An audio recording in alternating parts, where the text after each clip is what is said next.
Akali ban, which 100 Thieves haven't shown that they really want to play, where they were banning it as well.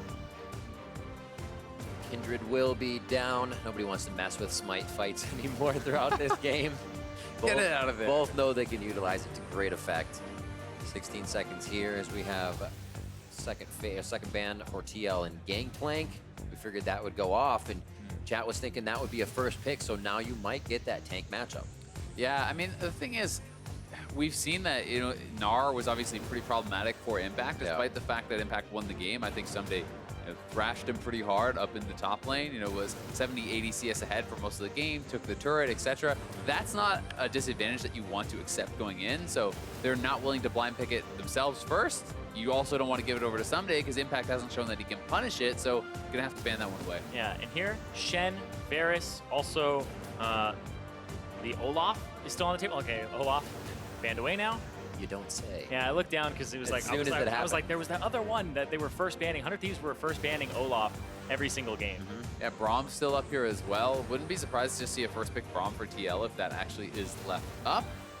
Yeah. Desire Rakan is not available as well. Yeah, I feel like Shen and Braum are very high value right now. Varus also has seen a lot of bans. Not in this one. Yeah, it's interesting because if you grab the Varus, the other team will probably grab the Braum, so it just depends on which you think is kind of the more important part. If you're happy to play Varus Alistar or Varus Shen or whatever, then grabbing the Varus makes more sense here, but I do expect Aphromoo to grab up the Braum in response. Let's see if that's going to be the case. Yeah, because we talked about it, there's two pretty much like primo supports, the Shen and the Braum both. You kind of want your pick of the litter of those two. The Braum will be quite good here for Aphromoo.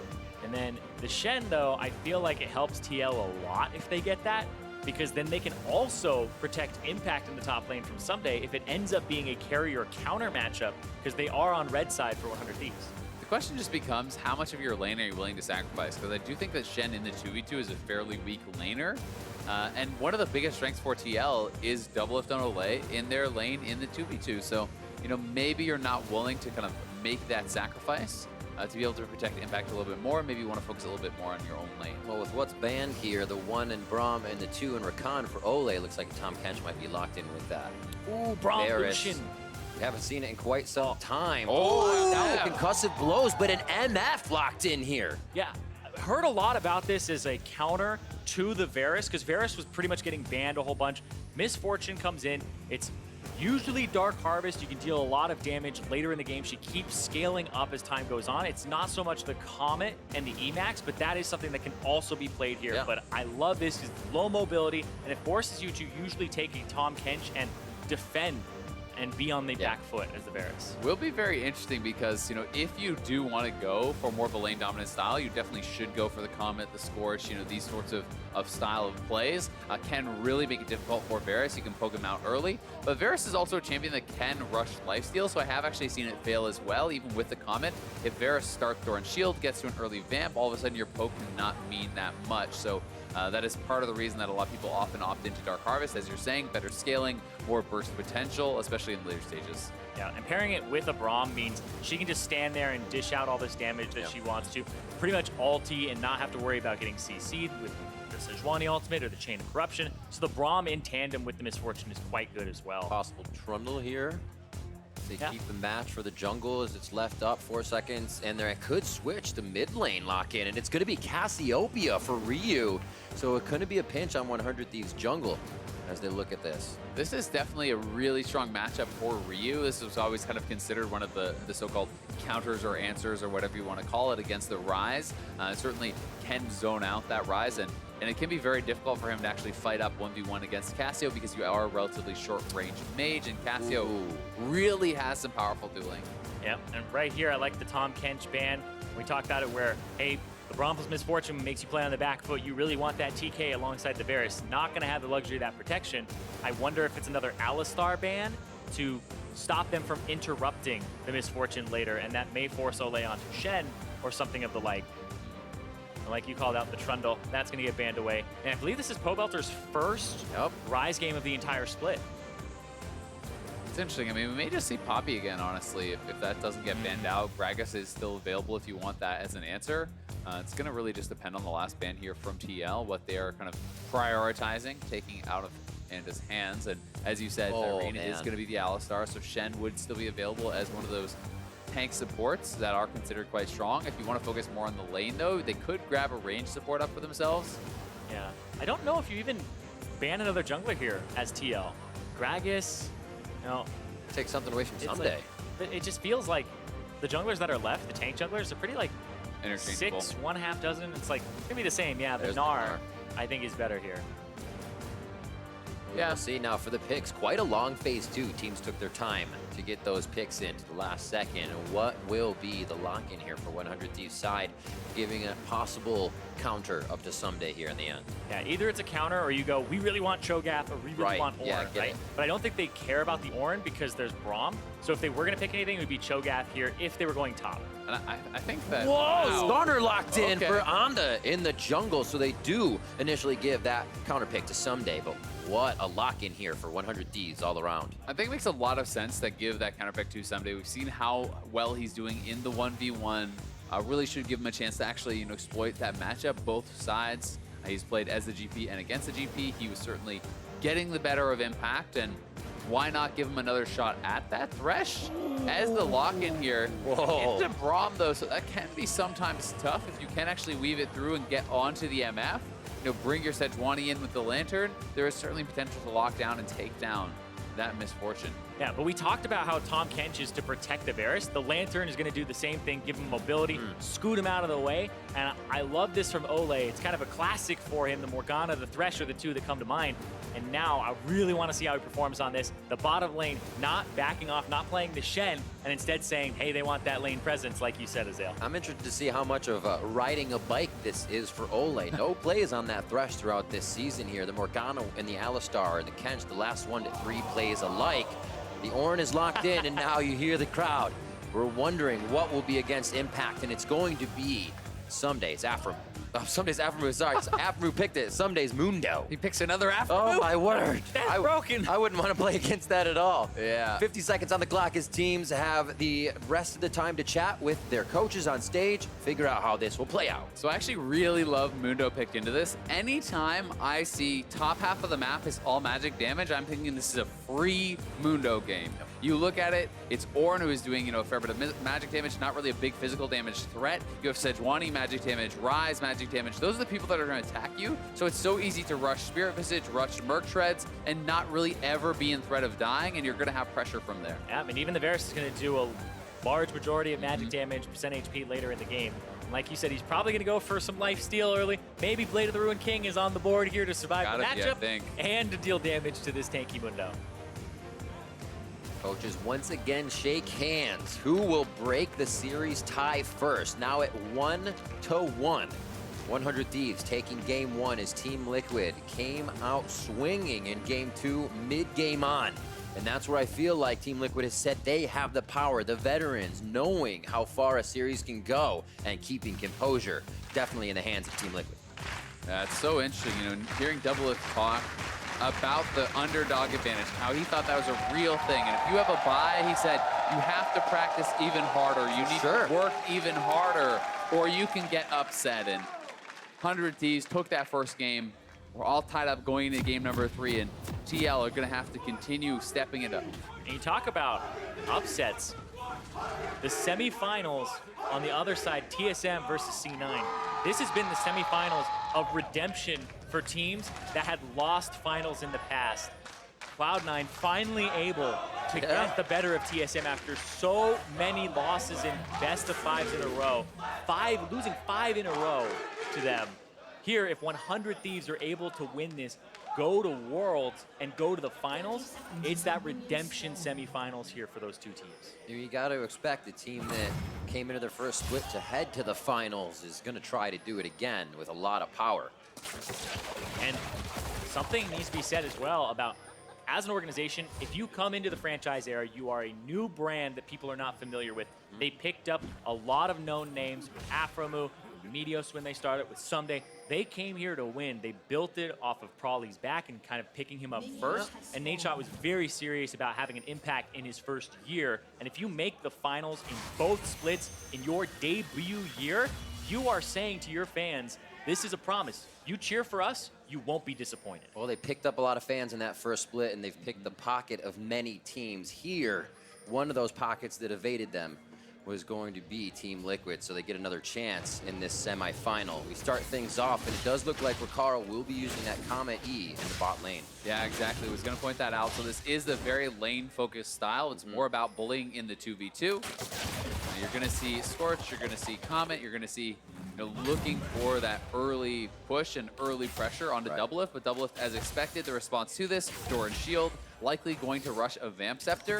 And if you do not have a solid advantage by that time, I generally feel like you can just start to live through it. Yeah, the Misfortune has to really thrive off of that. That's why I was expecting Dark Harvest personally, because the Comet, there's so many ways to play around it, and the Emax, it feels like the damage will stick harder, and even if you don't win the lane, you still scale harder with the Dark Harvest. One of the things I really do like about this approach, though, is you shouldn't be expecting Rikara to be beating DoubleLift, right? So if you can go for this more lane-focused pick and equalize, or even hold relatively even, hey, that's success. Ssumday has the last pick on the top side. Your solo laners, Ryu has a counter pick in the mid lane. Depend on the solo laners to carry the game. You just hold even. You don't let DoubleLift take over, and you put that faith in your teammates that they can be the difference maker. But it's already just like pick a winning matchup, and you expect them to lose it, but go even in that sense. You don't have that advantage that you were kind of drafted for. And to me, that just says like DoubleLift is in a very comfortable spot. He's just a kind of a pillar of power here that they can lean on, and just an advantage they will always get. And it means draft resources are used towards him. It's definitely the case, and let's be honest, he is in a comfortable position. DoubleLift talked about it. He wants to be in that position going into playoffs where every team is afraid of him. They know they can't kill him. They know their bottom lane is going to lose. They know he is coming for that championship title, and DoubleLift has done it on multiple squads, one with so many different orgs now. And in terms of the most decorated player in the North American LCS, it's 5 championships for Bjergsen. DoubleLift, if he wins this split, he ties him. DoubleLift will have 5 NALCS trophies and will tie Bjergsen for that number. And on 3 different teams. One of the very interesting things is that, each of these rosters, it's been often DoubleLift, who was kind of that big star, who they played around. He has found success with so many different players. He has been a constant throughout, and really kind of one of the mainstays of the NALCS, alongside Aphromoo, who, they started out together, and this guy has also been taking teams to the finals, has been so successful. His shot calling is legendary. Aphromoo was the guy who brought DoubleLift to his first trophy. Stop making DoubleLift's trophy case a meme, right? The guy who helped him do that. And I feel like there's something to be said about that, because DoubleLift was considered so good for so long, but then he never had results to back it up. And that was kind of the thing, is he was always known for being great, but never winning. And now he's in a position where he will tie for the most championships, the most titles, the most wins, if he wins this split. And it's so interesting because it really is that struggle to kind of get over the line. And there's so much stock put into that championship win, and we have lots of great players who have been able to get to that point where you have that respect, but not necessarily that championship title. Jensen is another one now in this current age. Look where Golden Glue is coming from as Golden well. Glue.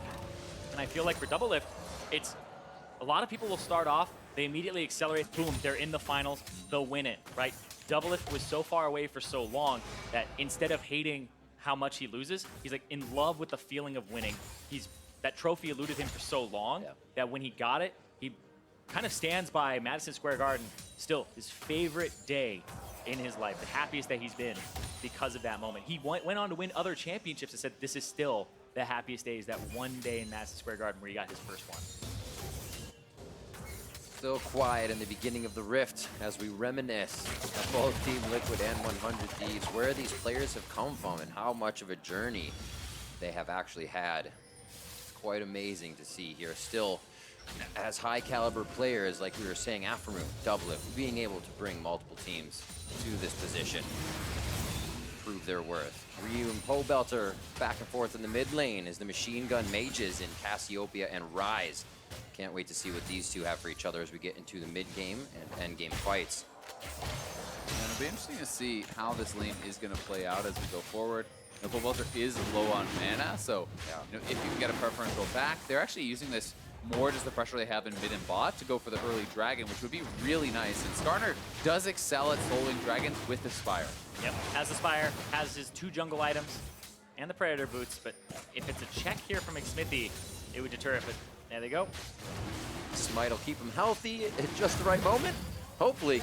Yeah, they see Xmithie coming around the corner. Good little roam from Ryu to be inside of Pobelter there and kind of squash the aggression. Yeah, Ryu just has a large mana advantage. Oh, hello. Pobelter, this is kind of how Ryze's play is they'll have Corrupting Potion, and then they'll just go ahead and play for the first few waves, back TP in with tier when you have that 700 gold. And he's actually pretty well past that point, so it's the pressure on him. I don't know if there was an opportunity for him to back, but he's sitting on 1,700 gold right now. Yeah, and maybe just looking more now for a tier catalyst and those sorts of buys for an even stronger one. Olleh, there's nobody there. He threw a lantern back to be like, Aphromoo, you got it back. He's actually, because when somebody is trying to hold the wave, which Aphromoo does all the time, is he just tries to hold the wave for his AD carry and stagger their backs. That's Olleh, though, just kind of bluffing, saying, oh, he's still here, and made Aphromoo back up. It's so much fun because you have to consider it all the time. You can't say, I know you're doing it now. You throw it over a wall. It could be even worse. Yep, but you do it right now, and you just put that in his head, because if he's like, oh, this is his third time in a row bluffing, and then there is somebody there, that's when you get him. The mind games beginning already. No secured kills just yet. And really that one-to-one on the score line is making everybody think, don't want to be the first blood, but you do want to be the great play that happens to start your team off in the right direction. Good push in by Ssumday. Looks like he might get some breathing time here at the back. Or maybe just set down a forward ward. They're 67 to 60. Oh, he's already bought his Spirit Visage. He'll be there to hang out for a while. Yeah, and now that he has that first buy, that really is, you know, the kind of end of fun for Ornn, where Ornn can kind of bully Mundo in those early levels. But once Mundo, you know, has that Spirit Visage, again, we talked about it, you're not going to really be very easy to kill. When you have the Sejuani, the Ryze, and this Ornn, there's no serious threat of physical damage. There's no Chain of Corruption into cleanse. Whoa, the hook! Nice hit. Olleh takes the double ride into a double flay, and now it's going to be Xmithie in for the play. Quick Arctic Assault onto Aphromoo, and they may be able to finish this one off, but Permafrost is one hit away. All right there, the cleanse came out from Rikara. Doesn't use his flash at all to dodge the hook, and Olleh reads him. You asked me if it was like a bike? Yep, absolutely. Back on the Thresh. Wait. Predator flash ult. He definitely has it. Predator in, locked down, Petrifying Gaze there as well from Ryu. They get it down as he turns into the fight, and they take down Pobelter. He's just used teleport to get back to lane, so that's a long walk as we have a rotation from Xmithie and Olleh. Great response there from Onda. You can see him just sitting in that side brush, getting ready, pops the Predator flash. They have the miasma behind Pobelter, and this is our Acer Predator replay here down on the bottom side. It's a nice ultimate from Varus, but Olleh reads it like a book. Rikara thought he had the sidestep, but Aphromoo does not block, he does not flash, and then, well, no way out of that one, bud. Those are so hard to hit on pro players as well, because usually they will react to it. Right there, that was just straight up prediction. And Anna comes out so quickly that Pobelter doesn't even have a chance to like go for a Realm Warp to try and get out, or even maybe potentially flash. Was a little scared there for a second, but he did the butt turn right there. Turned around to Skarner at the last second, which flips the person to the other side of you. Yeah, I think his only chance would have been maybe an immediate flash in the Raptor Pit. Maybe that gets you away, but it's definitely hard to react like that. And either way, TL at least going to be able to fight back, take an objective here, grabbing that blue buff there for Pobelter, and he does have the tier. He goes for the Merc Treads now as well to deal with some of the CC, the stun that can be coming out there from that Skarner. Realm Warp to force Onda a certain way. As Pobelter still playing aggressive, they know the team needs to push in and get a little bit more. Maybe a rinse and repeat to that mid lane, but now that Pobelter has flash up, keep himself safe from Onda. Oh, repeat on the bottom side. Cleanse after cleanse carry by these two. That's such good value on that. Yeah, he gets the flash from Rikara and the cleanse from Aphromoo, and that is really, really a nice ultimate there from DoubleLift. 2 in a row that have gotten so much value, as you said. You can bring Xmithie down now, and there's no cleanse, no flash from Rikara, and Xmithie has flash and ultimate. Yeah, that's one where there's going to be follow-up, and I feel like you don't even need to wait for DoubleLift to have another ultimate. You just go for it. Olleh will do the hook duty. And even with the flashes down, that's a minute and 50 seconds for Chain of Corruption. Obviously much faster than a flash is going to come up, so you can just keep spitting those chains out every time it comes up for DoubleLift. Yeah, and I feel like they didn't get enough of an advantage off of this counter pick or this special pick in the bottom side for Rikara. Like, down 12 CS, Blade of the Ruin King completed for DoubleLift. There's so much pressure on them. Summoner spell advantage. This feels like, sure, you pick this lane to try and counter and go even. They're behind. They definitely are, but at the same time, the pressure from Ryu is working out, so their solo lane picks have been good. Mundo, as he gets more and more items, this matchup just gets better for him into the Ornn. You really can start to ignore that damage, so 100 Thieves still have their path to victory open to them. But as it often is for TL, it's going to be about DoubleLift and his ability to really carry in these team fights. That's why it's so scary. Like any other AD, you're like, okay, you know, that's fine, 12 CS advantage. Like, he's probably just going to keep growing over time, and they have to care about that very intensely. Little back and forth between Pobelter and Ryu, Cassiopeia and Ryze. Impact, little Abyssal Mass starting off. Getting into the fight will make Pobelter a little stronger as well there. So synergizing already, but they can't put it together just yet with the lanes still up. And that's what TL is working on the bot side. Half health for 100 Thieves bot turret. Yeah, I really like that move. Just a bit of pressure there from Xmithie. You have Xmithie and Olleh walking in behind as DoubleLift is pushing in that wave, and they're just able to actually push them off to get so much turret damage down and really didn't have to commit anything. Yep, ultimate backup for DoubleLift here. Here comes the roam to mid lane. They're just clearing out the vision. The Drake's about to respawn. Oh, don't have the vision. Few permafrost hit, locked in. The box goes down. It's going to be a very locked up and knocked down Onda. He gets himself caught just searching around for vision. And that's going to be that Drake. That's the second Ocean Drake of the game. The first one for TL, though, so they'll even those up. They got that bottom turret damage. They just picked off Anda, and now they know that they're in a really good spot in the early game. Olleh quickly upgrading his coin, gets those mobility boots and makes sure he can trail Xmithie around the jungle as these two start making plays. DoubleLift loves to get that free farm, so if it can start even earlier, why not? Yeah, and both the kills going his way is going to feel so good. Yeah. You can really gift that over to the Varus. It's not about Thresh picking it up with a kind of stray ignite or anything along those lines. So they're keeping this pressure going. They're looking to extend the advantage, as you said, Zirene. You know, it's not just about getting a little bit ahead. DoubleLift wants to take that to extend that lead. And this is just a great CC chain. Hook into the box, into the passive stun. They have the ultimate from Varus. Everything is kind of layered there. There's just no chance for Anda to get out. Yeah, placed a ward down. Anda walks up to go hit the ward. Like, you're not going to kill it in that time. Guess he just didn't expect the bottom lane to be there, you know, thinking it's just jungle and you can fight for the You have victory a Ryu little right bit. there. And that's, you know, perhaps poor communication from the bottom lane, or perhaps him just kind of losing a little bit of mental focus and not realizing where the other team is. Yeah, because he's had to play around the top side for the past two games, but Olleh being a monster on this Thresh. Oh, flays back, but Ssumday turns down. Usually you can hit that hook after the flay, but fancy footwork by Ssumday and the ult on allows him to kind of break out of the fight. Olleh will still chase though, knowing this is time to put wards down and increase vision. And when you bring that Varus up there, now there is kill threat onto the Mundo, because yes, he has the Spirit Visage, but Blade of the Rune King, a lot of attack speed already purchased up here for DoubleLift. He can threaten Ssumday if he steps forward too boldly, and they're going to have Impact try to clear on bot side. And he has no ulti. So Xmithie's ultimate is up in a few seconds here, about 5 or so. There it is, it's up now. If you can land combo CC, Ssumday will die because he can't regen at all. Mid lane was missing there for a moment, and they also see Onda coming up. This is going to be a little push for Ryu here. We'll see if he takes this time to head up or back to get some items. And Rikara is coming top lane right now. He's 2 levels down on this Misfortune. He's 25 CS down. This turret's about to go over. Oh, Ssumday dodging forward there on the hook. If they're able to keep this turret, it just needs a few more shots. The minions? Ryu does stop coming up. They're not going to need it. The minions come through. Winion topside turret takedown. And I believe DoubleLift actually stayed in local gold range, which is actually a really big deal for that first turret. I don't think so. So we'll have to see. No, he only got 50. Just barely missed out, actually. He missed tried out to on walk back in, but just barely out of range. Control of the map still theirs at this point. A ward does come over. Aphromoo can tell him what's going on. Only a small pinch from Ryu on the bottom side. This should be Rift Herald for TL.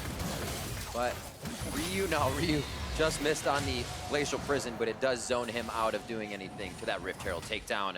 TL looking pretty good here to start things off. Yeah, but the fact that they didn't get that solo turret gold, or even turret gold in general, the local gold, that's pretty bad for Team Liquid, because they lose out on 550 gold that 100 Thieves actually made about 250 of that onto Impact in the side lane, or sorry, Ssumday in the side lane. So, or sorry, they swapped sides. My head hurts. Sorry, Impact got 250. Never mind. It's okay. So The either two way, turrets up, yeah. either way, we do have TL knocking down the 2 turrets, feeling pretty good about their lead. You know, and we do have DoubleLift in a position where he is looking very strong, but Ryu is also at a pretty nice advantage, and you know, it's going to be 100 Thieves trying to play around this Cassio, who is also kind of similar to the Marksman, is a very, very high consistent DPS threat. And I think that works well in combination with his burst marksman like the MF, because MF can soften them up and isn't as good about taking down the tanks. That's where the Cassio can come in. Yeah, and if you can throw down a Cassiopeia miasma and then you throw the MF ultimate on top of it, they can't flash out of it, they're slowed, and then there's all this damage people are trying to run away from. But for Team Liquid, I feel like that Ornn, and you also have to watch the Braum shield in these fights too, and where if Aphromoo can actually block them coming in, because I feel like it's actually more effective to block it on the way out. People block it on the way in, but then their shield is backwards. Just let it slow people. Then when it comes in, block it on the second one so people don't get knocked up, but you're also having your shield face the right direction for the rest of the fight. I'm just excited to see what happens in these fights. 100 Thieves have such a great counter. I mean, if Anda pulls somebody in and TL says, we want to help him, you get a petrifying gaze in the face, you get Rikara's ult in the face. There's a lot to deal with, so tricky fights here for both sides to get in. Olleh's been hitting some hooks, getting these skirmishes in favor of TL along with Xmithie, so we're still waiting for that brawl. 5v5. 1 minute onto Mountain Drake as we've traded the Drakes to start off. 2 are an Ocean and an Ocean for each team. So something that, you know, despite the snafu that I was talking about with the turrets going 1-to-1, it's 2 for Team Liquid. They've won both sides of the map. They got the Rift Herald. They're going to knock this third one down. One hook. What's the turnaround? Petrifying Gaze actually dodged out by Xmithie. Nice footwork as the fight continues, and 100 Thieves is going to try to stop Shelly in mid lane. Yep, just going to get a big charge off, though. That's going to be all 3 outer turrets down because of the pressure that TL has had in all of their lanes, swapping the map around. Yeah, and really... Oh, wow!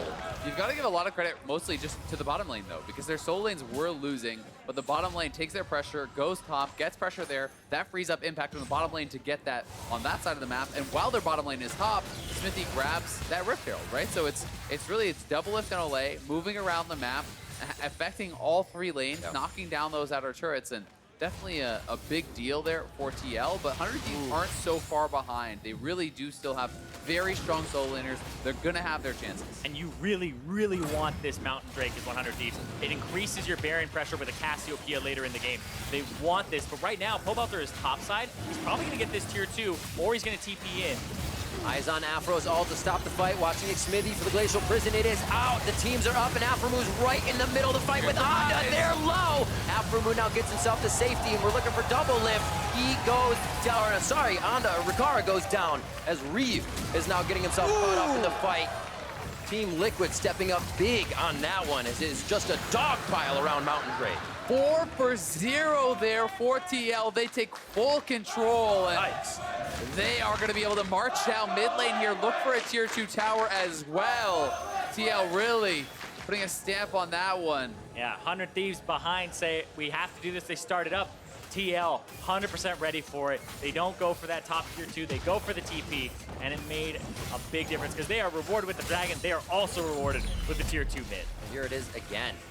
Yeah, I love the ultimate setup from Impact later in the fight. That is what I call the Ornn strike. And the TP here from Ryze. Look at Rikara. He's trying to channel the ultimate, but a Ryze appears right behind him. So Ssumday and Ryu have to peel back. Pobelter just gets that phase rush, runs out, drawing multiple members in, and this whole time, the rest of TL is doing damage. DoubleLift is free firing. They're non-stop putting out that pressure. So I think a very well-executed fight here from TL. And look at the damage even coming out from this Ornn, hitting so many members with the AoE on the Bellows Breath, with the Ornn Horn, and really having a big impact. And now I'm looking at, we were talking about how it's Dr. Mundo. He loves to build just MR.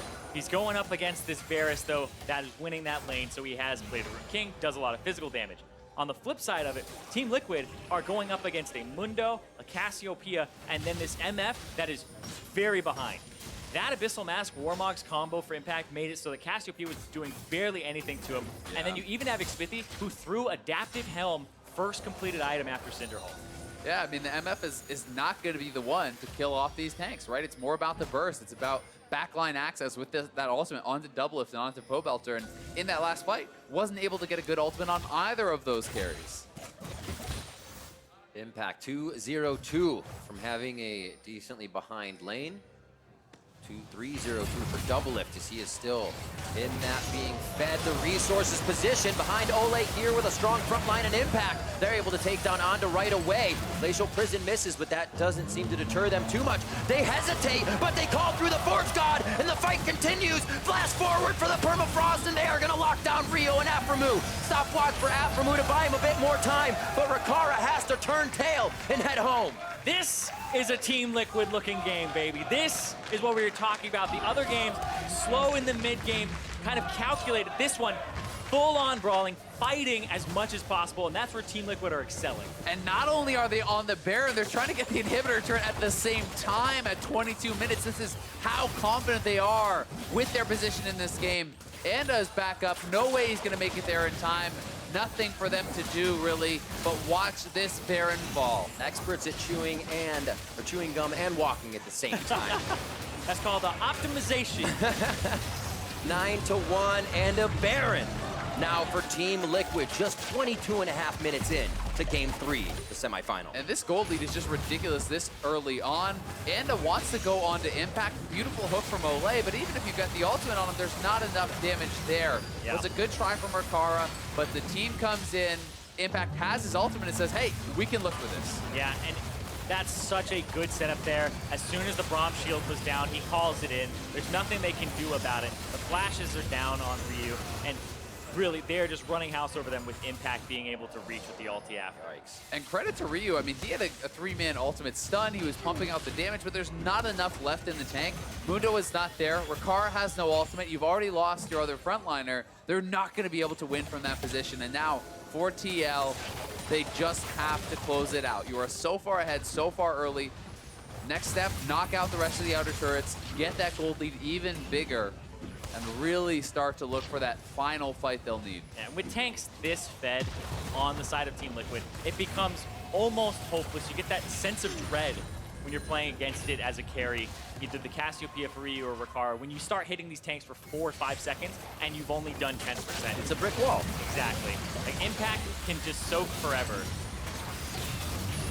Little back and forth here. Impact call the Forge God right onto Aphromoo as he can't really disengage the fight. Ryu's gonna be spitting in poison from the side. His eyes onto Olleh. He's almost going down. MF ult is done, and Pobelter's gonna enter in. Ssumday locked down. No, he doesn't get the root prison on, and they will finally get that hit. Impact's a little too far for the team to help, kind of walking him around, and we said he could soak for a while, but 100 Thieves find a way in on this fight. Yeah, Ryu actually played that so well, threatening constantly on the side to buy time for Rikara with that big MF ult, but TL still confident to stay. We said they were good at multitasking, but how many TV did coming 100 in. Thieves put on the plate before Team Liquid make a mistake? Olleh with an error could put himself in the frying pan. The realm warp to save the rest of Team Liquid as 3 members make it to safety. What a good realm warp there from Pobelter. Now you see me, now you don't. They're going to be able to knock down that inhibitor turret. They get the inhibitor, and they do get out. They give up 2 kills, but well worth it. Yeah, definitely worth it. That fight started off as a 4v5. That's why Impact, he didn't end up getting much done, but he soaked so much because Pobelter wasn't there. Pobelter was top side of the map, pushing it. He had nothing to do with that fight until the very end of it, and that's why it looked so even, because despite this gold lead, it's not enough to make up for a single person with all these abilities that you could be adding to the fight. And even with that, they honestly had to play the fight very well. Here is the later end of that fight. That was a double lift. He betrayed him. No! He's like, Olleh, got something to tell you. You're gonna have to take this one for the team. He's just testing him. He's seeing how he takes it. Putting up with his shit, his double lift. Yeah, Pobelter spending a bit too much time on that top side, and they've had enough of his pushing as well. He goes down 45 seconds on these death timers, so they are nothing to laugh at this point. Yeah, they definitely are. And DoubleLift said, he warned us, the team has to sacrifice for him, whatever it takes. Testing their resolve. Are the weakest link. It's like, I don't have to be faster than, I don't have to be faster than them. I just have to be faster than Olleh. Running from a bear, 101. All right, well, 100 Thieves trying to make some moves. It is a good pick onto Pobelter in the side lane to try to delay things a little bit.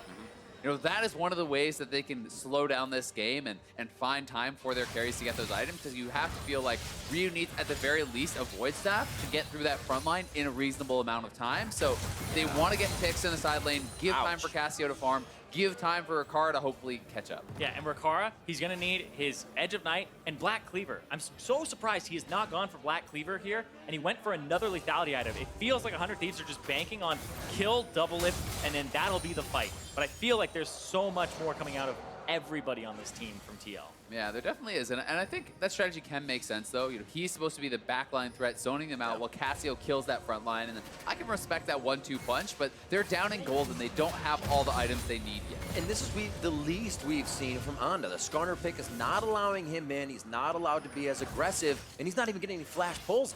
Yeah, his first gank was great, but after the Skarner was locked in, I was sitting there going, what would Flowers think about this? It's like, he'd be like, I hate playing into the Sejuani. I hate playing into the Thresh. Ryze even, yeah. I hate all these champions because you can't just run at them, which is what Skarner's going to do. Yeah, I mean, the question is, who do you even try to flash grab? There's QSS on Ryze and Varus. Who are you gonna pull, right? Like, you can use it for CC and trying to lock someone down in the fight a little bit. Maybe it's Olleh trying to shut him down from peeling, but you know, there's not really that super juicy target that just wins you a fight. Yeah, and a lot of times, like, just pull the frontliner, right? Well, Thresh is going to be able to pull him right back out afterwards because you won't kill him and burn through him in just those few seconds you have. So then, what's the next step? You want to put wards out and find that pick. But putting wards in your base doesn't do too much for you. Team Liquid's already pushed you all the way back to the fountain, and now they're looking to get the last inhibitors. Top and bottom stand here with the turrets in front. 100 Thieves really going to have to hold on, still waiting for those items. They do have the Void Staff on Cassio, which is a very big deal, but they want to delay. They want this game to go long and trying to keep their hopes at putting this game in their pockets, at getting one game away from that finals in the World Championship. Yeah, winner is on match point for the finals and Worlds. That's the big one that they're all looking at. Because everybody talks about Worlds is where they want to go. Worlds is what they play for at the end of the day. But the championship can't be something that you just overlook. I love that both these teams were there in spring, and we're getting kind of an even more heated back and forth than we were in those finals. They really want this. Especially in the top side right now. Yeah. But it is. It's interesting to see what like last ounce of effort you can get out of Onda. You can get out of Rikara in these situations against a team who have seen a lot of those world situations. 100 Thieves asking everything of themselves, as they should, as they're down here in game 3. Hey, so we look at the Rikara build. He just got the lethality, and now he's going for Black Cleaver. He says, I don't need Edge of Night completely, just give me the lethality portion to just have it all together, have all lethality items he'll get, and go for that extra armor threat. If he can get to that point, and then they team fight, he'll be much more effective. Yeah, the additional 20% CDR would put him at 40, which is always going to feel so good, but TL could be looking here, and you can see they're playing so heavily for vision around the Baron. If you actually toggle 200 Thieves side of the vision, we can see that there's just nothing in that area. It's so dark. It's Don't do that, it's spooky! Turn the lights back on, and 100 Thieves didn't see this one coming. It's Onda going down next. Ssumday is huge with the Sterix Gauge Rage on, and he is going to go down eventually. Actually, his Gargoyle Stone Plate coming up there, and they are just being taken down left and right. Team Liquid able to adapt and flow onto the priority champions in this fight. I don't think they really have the time for Ssumday. He wants the wave. They could just go and end the game. He wants the minions, no! Braum warping a few in there. They do get one of the candy minions in to reduce the turret. Team Liquid's gonna be onto the Nexus once again. 30 minutes in, 13-5, and they are gonna put 100 Thieves up against the wall. It's game point for Team Liquid heading to Oakland. TL, one game away from going to the finals again, defending their championship title, and going to Worlds. And it's the most dominant game yet by far from them in this series. They looked very strong in this game number 3, and now the question for me becomes, do you stick with Rikara? It worked in game number 1. It did not in 2 or 3. Game 3 being the most dominant from Team Liquid. Should we see Cody-san come back in? Well, that's the question. Do you feel like putting one person in is actually going to make Team Liquid change their play style? Do they feel like they have it locked down? Well, It's tough. Shown a history of not working against Team Liquid, having Cody-san there. But I feel like this, you look at that first game, it wasn't really Rikara doing much in terms of contributing to the team. He was just soaking DoubleLift, and you feel like maybe you want a more power point there. And maybe if you can swap sides, since they have side selection, you go back on blue, maybe get a Zirene for yourself, and you'll feel good about that. All right, well, Team Liquid have brought this series to match point. And to break down how that happened, let's send it back to the State Farm analyst desk. Thank you very much, gentlemen. Team Liquid coming out on top in Game 3 to push the series to 2-1, only one game away from defending their title at the Oracle Arena. We heard the casters already hypothesizing around what 100 Thieves might do in Game 4 to strike back with their side selection. But I do want to dive into this draft because very different look from both teams here in Game 3 than Games 1 and 2. Yeah, and I'm not 100% sure exactly how it happened, but this was what 100 Thieves didn't want to do coming into the series, is essentially play Team Liquid's game, tank first, tank top lane, tank junglers. They didn't control Ryze. Team Liquid was allowed to play around the bottom lane. And then it played out almost exactly how you would expect with Team Liquid smashing them. And they did try to feel like get something that's comfort for Rikara. I'm pretty sure MF against Varus with the Comet, as opposed to like some of the Dark Harvest or Lethal Tempo, pressing attack runes, is supposed to be more lane dominant, and they still lost that lane pretty much. So they did have the Thresh counterpick and the Braum, of course, so it wasn't quite a winning lane, but when you are playing, like Jat said, this style that does favor Team Liquid and the bot lane doesn't actually find any footing, it's not going to work out very well. Yeah, and what I found interesting as well is Ssumday is now 1-5 on Mundo this split. Whew. So 100, and he's not bad at Mundo. No. It's just the team doesn't work when he's sacking early lane pressure. They need him to be on this dominant laner because you think about the way the team plays. Ryu plays usually loss minimization, so does bottom lane. Someone has to be doing something in that way, and when you're scaling up on Mundo's or Ssumday's Mundo, you just don't have that. Right, it's not just that Mundo as a tank is just not what they want. It's also that he doesn't have any engage options. You kind of are more follow-up or like, oh, the enemy team's engaging, I'm gonna ult and try and kill their marksman or backline. And even then, he doesn't have that much agency with the Mundo pick. So it's just something that they've struggled with all season. We dive into the game, and again, we talk about the focus around the bot lane, and in particular, just that 2v2 matchup. DoubleLift and Olleh multiple times here, able to force out a substantial number of summoners. Xmithie making his appearance once or twice down there to secure kills, but really the 2v2 went entirely in favor of Team Liquid. Yeah, and notice because of that, DoubleLift is level 11, Rikara is level 10, and lands a perfect Misfortune ultimate, but it tickles the Team Liquid team line of tanks. You can see it took DoubleLift's health down to about 50%.